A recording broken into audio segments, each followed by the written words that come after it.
You're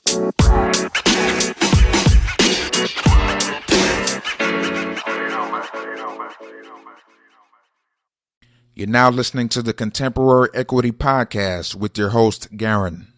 This is an update on U.S. tariffs on works of art.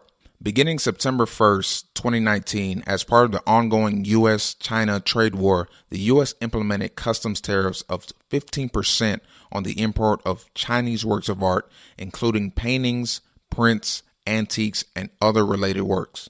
The U.S. tariffs on Chinese artworks apply to products whose last substantial transformation was in China. In other words, it is based on where the product was made, and it is irrelevant whether a product was used elsewhere or shipped elsewhere. In late 2019, both Christie's and Sotheby's saw exclusions from the tariffs, arguing that they would result in a significant loss to their U.S. businesses. Christie's stated that the tariffs will severely impact the U.S. art market as a whole, drying up any ability to purchase Chinese artworks outside of the U.S. On December 13th, 2019, the U.S. and China announced that they reached an agreement on a Phase 1 trade deal by which China committed to make substantial additional purchases of U.S. goods and services in the coming years, and the U.S. agreed to modify its Section 301 tariffs.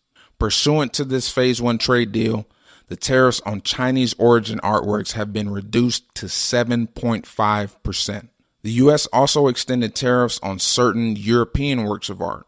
On October 18th, 2019, following the World Trade Organization's decision that the EU had breached its trade agreements regarding a dispute between the U.S. and the EU over subsidies to airplane manufacturers Boeing and Airbus, the U.S. imposed tariffs on various EU products, including a 25% tariff on printed books, brochures, leaflets, printed matter in single sheets, lithographs on paper or paperboard created in the last 20 years, and the pictures, designs, and photographs printed in the last 20 years being imported into the U.S. from the U.K. or Germany.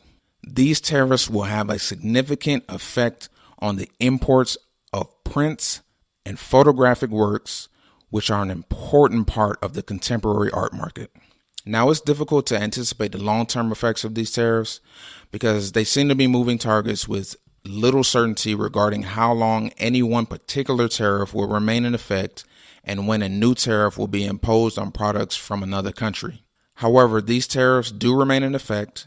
They could create a disincentive for dealers to bring works into the U.S. by artists who do not already have an established U.S. market, for fear that they may incur the tariff expense without the guarantee of generating any revenue. The information in this podcast was compiled from online databases such as Artsy, ArtPrice, and ArtNet. The databases were verified against auction catalogs to ensure accurate reporting, detailed analysis, and clear interpretation.